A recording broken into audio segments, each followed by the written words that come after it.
ಸ್ನೇಹಿತರೆ, videos for ಪಬ್ಲಿಕ್ಗೆ ಎಲ್ರಿಗೂ ಸ್ವಾಗತ. ಸ್ನೇಹಿತರೆ, ಈ ವಿಡಿಯೋದಲ್ಲಿ ನಾನು ಏನಂತಂದ್ರೆ ನಿಮ್ಗೆ ನೀವೇನಾದ್ರೂ ಪಾಸ್ಪೋರ್ಟ್ ಅಪ್ಲೈ ಮಾಡ್ಬಿಟ್ಟು ಸಬ್ಮಿಟ್ ಮಾಡಿದ್ದೀರಾ. ಸೊ ಆ ಪಾಸ್ಪೋರ್ಟ್ ಅಲ್ಲಿ ಸಮ್ ಮಿಸ್ಟೇಕ್ಸ್ ಇದೆ. ಅಂದ್ರೆ ನೇಮ್ ಆಗಿರ್ಬೋದು, ಅಡ್ರೆಸ್ ಆಗಿರ್ಬೋದು, ಡೇಟ್ ಆಫ್ ಬರ್ತ್ ಆಗಿರ್ಬೋದು, ಅಥವಾ ತಂದೆ ಹೆಸರಾಗಿರ್ಬೋದು, ಮೊಬೈಲ್ ನಂಬರ್ ಆಗಿರ್ಬೋದು. ಸೊ ಸಮ್ ಮಿಸ್ಟೇಕ್ಸ್ ಇದೆ ಅನ್ಕೊಳ್ಳಿ. ಸೊ ನೀವೇನ್ ಮಾಡಿದ್ರೆ ಸಬ್ಮಿಟ್ ಮಾಡ್ಬಿಟ್ಟಿದ್ದೀರಾ.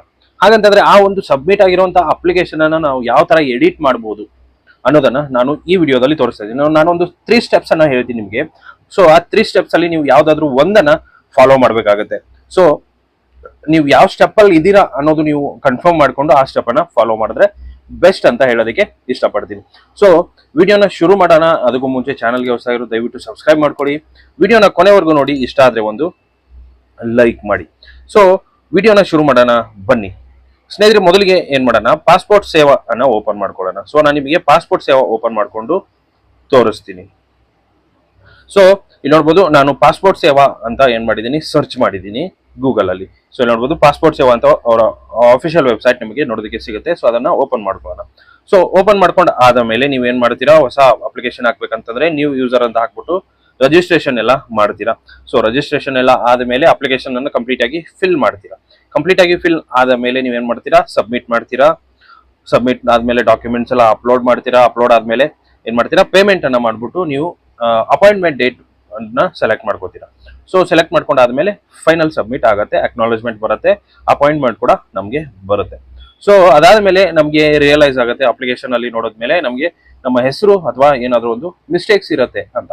ಸೊ ಹಾಗಾದ್ರೆ ಅದನ್ನ ಯಾವ ತರ ಎಡಿಟ್ ಮಾಡೋದು, ಮೊದಲು ನಾವೇನ್ ಮಾಡೋಣಪ್ಪ ಅಂತಂದ್ರೆ, ನಾನು ಎಕ್ಸಿಸ್ಟಿಂಗ್ ಲಾಗಿನ್ ಆಗ್ತೀನಿ ನಿಮ್ಗೆ. ಸ್ನೇಹಿತರೆ, ನಾವು ಲಾಗಿನ್ ಆದ್ಮೇಲೆ ಇಲ್ಲಿ ನೋಡ್ಬೋದು ಈ ತರ ಒಂದು ಇಂಟರ್ಫೇಸ್ ಬರುತ್ತೆ ನಮಗೆ. ಸೊ ನಾವೇನ್ ಮಾಡ್ಬೇಕು, ಅವಾಗ view saved and submitted applications ಮೇಲೆ ಹೋಗ್ಬೇಕು. So view saved and submitted application ಮೇಲೆ ಹೋದ್ರಪ್ಪ ಅಂತಂದ್ರೆ ಇಲ್ಲಿ ನೋಡ್ಬೋದು ಈ ತರ ನಿಮಗೆ ಇಲ್ಲಿ ನೀವು ಎಷ್ಟು ಅಪ್ಲಿಕೇಶನ್ ಸಬ್ಮಿಟ್ ಮಾಡಿದಾರೆ ಅನ್ನೋದಲ್ಲಿ ನಮಗೆ ನೋಡೋದಕ್ಕೆ ಸಿಗುತ್ತೆ.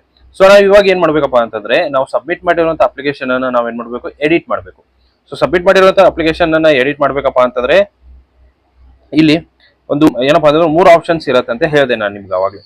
ಸೊ ಫಸ್ಟ್ ಆಪ್ಷನ್ ಏನಪ್ಪಾ ಅಂತಂದ್ರೆ, ನೀವು ಅಪ್ಲಿಕೇಶನ್ ಅನ್ನ ಫೈನಲ್ ಆಗಿ ಏನ್ ಮಾಡ್ತೀರಾ, ಕಂಪ್ಲೀಟ್ ಆಗಿ ಫಿಲ್ ಮಾಡಿಬಿಟ್ಟು ಫೈನಲ್ ಆಗಿ ಸೇವ್ ಮಾಡಿರ್ತೀರಾ, ಸಬ್ಮಿಟ್ ಮಾಡಿರಲ್ಲ.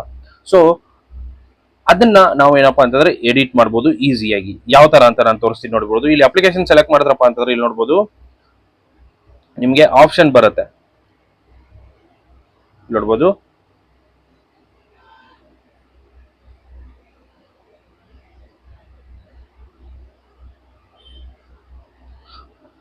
ರಿಟ್ರೀವ್ ಪಾರ್ಟಿಲಿ ಸೇವ್ಡ್ ಫಾರ್ಮ್ ಅಂತ ಬರುತ್ತೆ ನಿಮ್ಗೆ. ಸೊ ಅದರಲ್ಲಿ ನೀವು ಏನಪ್ಪಾ ಅಂತಂದ್ರೆ ಅದು ನಿಮ್ಗೆ ಹೈಲೈಟ್ ಆಗಿರುತ್ತೆ. ಅಂತಂದ್ರೆ ಸೇವ್ ಇದ್ರೆ ಮಾತ್ರ ನೀವು ಫೈನಲ್ ಸಬ್ಮಿಟ್ ಮಾಡಿದ್ರಪ್ಪ ಅಂತಂದ್ರೆ ಅದು ಹೈಲೈಟ್ ಆಗಲ್ಲ, ಸೇವ್ ಇದ್ರೆ ಮಾತ್ರ ಹೈಲೈಟ್ ಆಗುತ್ತೆ. ಸೊ ನೀವು ಅದನ್ನ ಏನ್ ಮಾಡ್ಬೇಕಪ್ಪ ಅಂತಂದ್ರೆ, ಮೊದಲಿಗೆ ಅದ್ರ ಮೇಲೆ ಕ್ಲಿಕ್ ಮಾಡ್ಕೊಂಡ್ರಪ್ಪ ಅಂತಂದ್ರೆ ಕಂಪ್ಲೀಟ್ಲಿ ಎಡಿಟ್ ಆಗುತ್ತೆ. ಅಪ್ಲಿಕೇಶನ್ ನೀವು ಕಂಪ್ಲೀಟ್ ಆಗಿ ಎಡಿಟ್ ಮಾಡಬಹುದು, ಯಾವಾಗ ಸೇವ್ ಇದ್ರೆ ಮಾತ್ರ, ಸಬ್ಮಿಟ್ ಮಾಡೋಕ್ಕೂ ಮೊದಲು. ಸೊ ಹಾಗಂತಂದ್ರೆ ನಾವು ಇವಾಗ ಏನ್ ಮಾಡಿದೀವಪ್ಪ ಅಂತಂದ್ರೆ, ಅಪ್ಲಿಕೇಶನ್ ಕಂಪ್ಲೀಟ್ ಆಗಿ ಏನ್ ಮಾಡಿದೀವಿ, ಸೇವ್ ಮಾಡಿದೀವಿ, ಸಬ್ಮಿಟ್ ಮಾಡಿದೀವಿ, ಪೇಮೆಂಟ್ ಮಾಡಿಲ್ಲ. ಸೊ ಹಾಗಂತಂದ್ರೆ ಏನ್ ಮಾಡ್ಬೇಕು, ಸೊ ಆಪ್ಷನ್ ಒಂದೇ. ನೀವು ಒಂದ್ಸರಿ ಸಬ್ಮಿಟ್ ಮಾಡಿದ್ರಪ್ಪ ಅಂದ್ರೆ ಅಪ್ಲಿಕೇಶನ್ ಎಡಿಟ್ ಮಾಡಕ್ಕಾಗಲ್ಲ. ಸೊ ಸಿಟಿಜನ್ ಲಾಗಿನ್ ಅಲ್ಲಿ 100% ಎಡಿಟ್ ಮಾಡೋದಕ್ಕೆ ಆಗದೇ ಇಲ್ಲ. ನೀವು ಪೇಮೆಂಟ್ ಇನ್ನೂ ಮಾಡಿಲ್ಲಪ್ಪ ಅಂತಂದ್ರೆ ಆಪ್ಷನ್ ಏನಪ್ಪಾ ಅಂತಂದ್ರೆ, ಹೊಸ ಅಪ್ಲಿಕೇಶನ್ ಅನ್ನ ಸಬ್ಮಿಟ್ ಮಾಡಿ. ಹೊಸ ಅಪ್ಲಿಕೇಶನ್ ಅನ್ನ ಸಬ್ಮಿಟ್ ಮಾಡಿ ಕರೆಕ್ಟ್ ಆಗಿ ನೋಡ್ಬಿಟ್ಟು ಪೇಮೆಂಟ್ ಎಲ್ಲ ಮಾಡಿ. ಸೊ ಅದು ಏನು ಪ್ರಾಬ್ಲಮ್ ಆಗಲ್ಲ. ಸೊ ನೆಕ್ಸ್ಟ್ ಆಪ್ಷನ್ ಇನ್ನೊಂದು ಏನಂತಂದ್ರೆ, ನಾವು ಪೇಮೆಂಟು ಕೂಡ ಮಾಡ್ಬಿಟ್ಟಿದೀವಿ. ಅಪ್ಲಿಕೇಶನ್ ಎಲ್ಲ ಸಬ್ಮಿಟ್ ಆಗ್ಬಿಟ್ಟು ಪೇಮೆಂಟ್ ಎಲ್ಲ ಆಗ್ಬಿಟ್ಟು ನಮ್ಗೆ ಏನಾಗಿದೆ, ಪೇಮೆಂಟ್ ಎಲ್ಲ ಆಗ್ಬಿಟ್ಟು ಏನಾಗಿದೆ, ನಮಗೆ ಕಂಪ್ಲೀಟ್ ಆಗಿ ಅಕ್ನಾಲೇಜ್ಮೆಂಟ್ ಬಂದ್ಬಿಟ್ಟಿದೆ. ಅದೇ ರೀತಿ ಏನಂತಂದ್ರೆ ಅಪಾಯಿಂಟ್ಮೆಂಟ್ ಕೂಡ ಬಂದ್ಬಿಟ್ಟಿದೆ. ಆವಾಗ ನಾವು ಏನ್ ಮಾಡೋದು?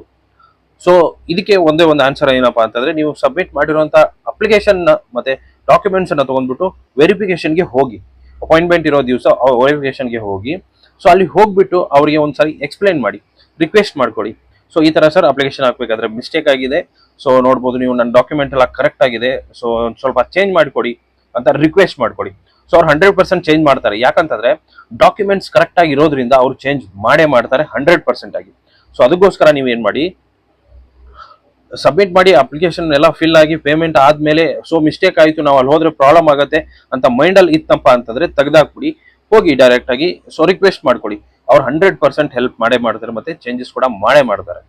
ಸೊ ಈ ರೀತಿಯಾಗಿ ನೀವೇನ್ ಮಾಡ್ಬೋದಪ್ಪ ಅಂತಂದ್ರೆ, ನಿಮ್ಮ ಒಂದು ಪಾಸ್ಪೋರ್ಟ್ ಅನ್ನ ಸಬ್ಮಿಟ್ ಮಾಡಿರುವ ಮೇಲೂ ಕೂಡ ನೀವು ಎಡಿಟ್ ಅನ್ನ ಮಾಡ್ಕೋಬಹುದು. ಇಷ್ಟು ಸ್ನೇಹಿತರೆ ಇವತ್ತಿನ ವಿಡಿಯೋ ಇಷ್ಟ ಆಗಿದೆ ಅನ್ಕೊಂಡಿದ್ದೀನಿ. ಇಷ್ಟ ಆಗಿದ್ರೆ ಲೈಕ್ ಮಾಡಿ, ಶೇರ್ ಮಾಡಿ. ಇದೇ ರೀತಿ ಹೆಚ್ಚಿನ ವಿಡಿಯೋಗಳಾಗಿ ನನ್ನ ಚಾನಲ್ನ ಸಬ್ಸ್ಕ್ರೈಬ್ ಮಾಡ್ಕೊಳ್ಳಿ ಅಂತ ಹೇಳ್ತಾ ವಿಡಿಯೋನ ಮುಗಿಸ್ತಾ ಇದ್ದೀನಿ. Thank you so much.